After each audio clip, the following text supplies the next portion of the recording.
Yo, what is up guys? It's the Goblin and welcome back to another Fortnite tips and tricks video. Today's video, I'm going to be teaching you guys how to have perfect aim and how to aim better overall in Fortnite. Whether you're using an assault rifle, a shotgun, a sniper rifle, pistol, whatever it is, these tips will help you aim better overall. And I really do think this game breaks down into three categories: building, aiming, and decision making. And of course, all of those are probably, equally as important or super important. So if you don't have good aim, you're going to lose a lot of shotgun fights and a lot of fights out in the open as well. So I really think it's a key thing to talk about. If you guys could smack a like on today's video, let's go for 505 likes. That would be amazing if we could hit that. If you guys all could drop a like and also subscribe to the channel if you guys are new. We're up over 185,000 subscribers on that road for 200,000. So, just gonna keep grinding and making these videos, and I'm sure you guys will enjoy this one because people always ask me for aiming tips. I'm going to talk briefly about aiming with shotguns, but only briefly because I've talked about that before, briefly about sensitivity,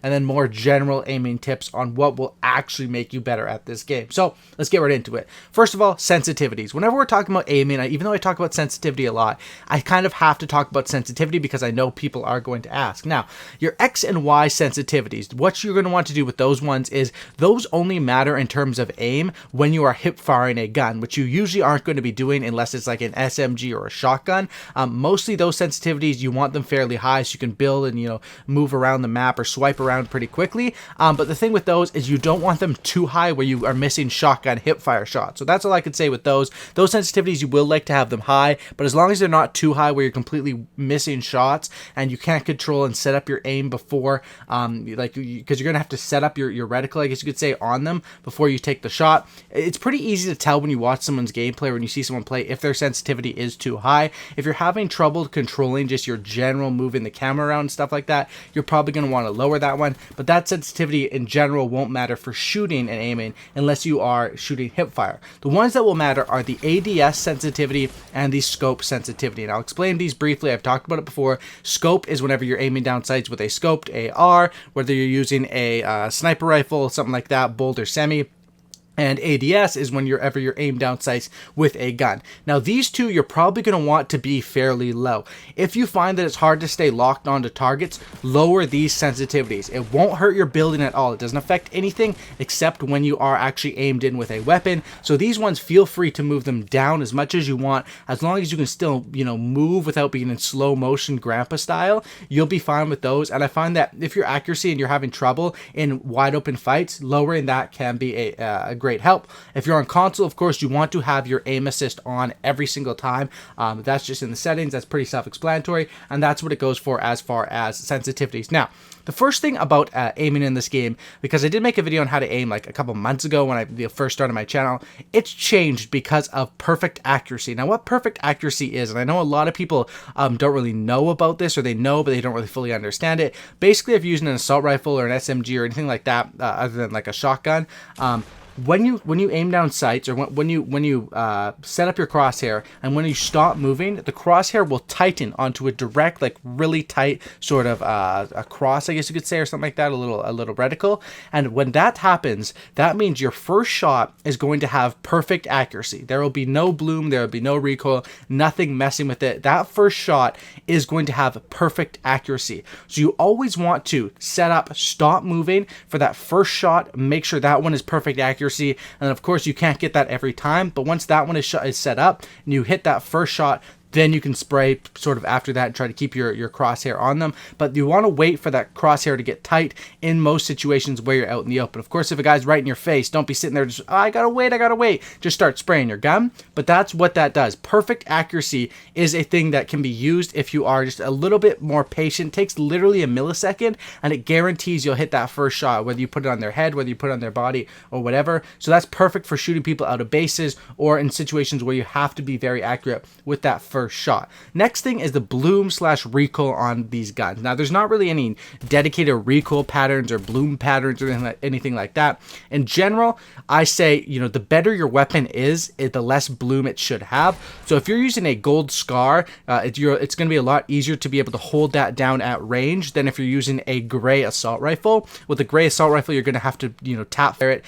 You still see people tap fire with scars and even the best weapons in the game, but those are usually at farther further ranges. Holding down at medium range, if you have a blue AR, a SCAR, any color, you know, that's totally fine. You just have to know the weapon that you have. And in this game, you really can't predict recoil. It's not like CSGO or something like that. There's no set patterns. So what you have to do is you have to play on the fly and sort of adjust. If you're missing shots from holding it down, you might have to reset, move to the side a little bit, wait for that perfect accuracy, and then restart. It all depends on a situation by situation basis, and there's no really direct tips that can make you have make you understand the pattern that your gun is going to shoot in, except for the fact that that's why you want to pick up better variants. Aside from damage stats and reload stats that they improve, they definitely will help you with hitting more shots. And that's why you'll notice sometimes when you hold down with the SCAR, it literally feels like the SCAR does all the work and you were just pressing the trigger. But when you have that gray AR, sometimes you have to work for it a little bit harder. Next question I always get is, when should you aim for the head? And this is a good question, because this is one that, as a person that plays a lot of different shooter games, it's hard to keep up with what's the headshot multiplier in this game. What's the headshot multiplier in this game? Should I aim for the head? When should I aim for the head? So I'll break it down for you guys. When should you aim for the head? You should aim for the head if you have a shotgun or a sniper 100% of the time. Well, I guess not if they're weak with a sniper, but shotgun, the headshot multiplier is 250%, and I can't stress this enough. Every single time you take a shot with the shotgun, unless you know the guy for a fact is super weak, you should be aiming for the head every single time on that first shot. And that's just because 250% damage is what you're going to be doing compared to the body, to the head. You always want to aim for the head. As far as assault rifles go, or sniper rifles, you can, of course, with a sniper rifle or a pump, you can one-shot a person straight from whatever health they have if you hit them in the head. Now, with assault rifles, it's a little bit different. The headshot multiplier is going to be 200 times. So if you hit for 36 with a gold SCAR, you're going to hit for 72 with a headshot with a gold SCAR. Of course, that's barring that you're not losing damage at range, which was a new thing they implemented a while ago. But the thing with that really is that what I find with aiming for the head, usually with assault rifles, what I'll try to do is with that first shot accuracy, if you can use that to your advantage and hit them in the head with that first shot, it really gets them weak, and then you have the fight to your advantage. So if you wait for that first shot accuracy, your aim is on point, you hit that first shot, aim for the head on your first one, get them weak, and then after that you can spray them down to the body, push them with a shotgun, whatever you want to do, because you know they're weak. That's really when you should aim for the head.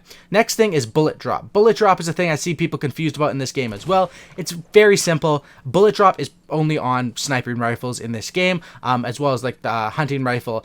So basically, like bullet drop is only on those long range weapons that you're going to be using. If you're using an SMG, if you're using it mainly an assault rifle, you don't have to worry about it, which some people might think you do. It's only going to be on those long range one shot weapons, you know, hunting rifle, sniper rifle, etc. I think there might be a couple other ones, but you guys know what I'm talking about. So with those guns, bullet drop you have to watch out for, and you're going to have to aim above their head based on how far away they are. With a weapon like a SCAR, you don't have to do that. You just aim directly on them, and of course let the gun do the magic. Your biggest decision is making sure that crosshair stays on point with them, whether they're jumping, running around, doing whatever, and also making sure that you're doing the right thing in terms of tap firing versus holding the trigger down. That's what you can do as far as that. Now, the main thing with accuracy in this game, all these tips that I'm giving are going to help you out. They're going to help you, know where to aim, make sure you're comfortable on your sensitivity. Another thing is, don't change your sensitivity around all the time.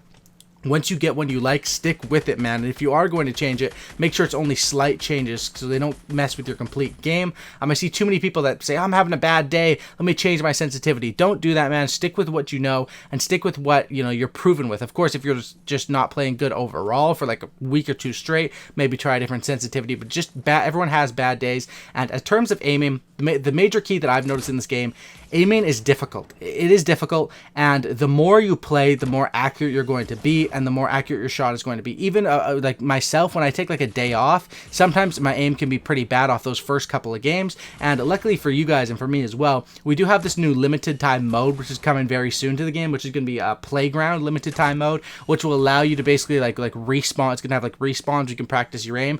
But usually I recommend when you first get on, what I'll do is the first couple of games, I'll go to Tilted Tower. I love Tilted Towers no matter what, but the first couple of games I'll go to Tilted Towers because that's where you can really get warmed up. And I'm someone that always says, like, warm up for a video game, it does kind of sound stupid, but with a game that takes as much skill as Fortnite, which I honestly think that it does, and it's one of the, it's a bigger skill gap or harder games to play, warming up, going tilted towers, making sure your accuracy is on point before you go try hard mode for those wins can be a good thing. You want to play consistently, and you want to make sure that your accuracy can be on point. If you're having a tough time, and if you're really just not hitting shots overall, you have to be willing to get your ass kicked to just engage in fights. And hiding from people will never make you a better player, will never make your aim better, but going for fights, learning and applying these tips will. So hopefully this video helped you guys out. If you guys could drop a like on this video, that'd be awesome. Subscribe to the channel if you guys are new, and have a great night, and I'm out. Peace.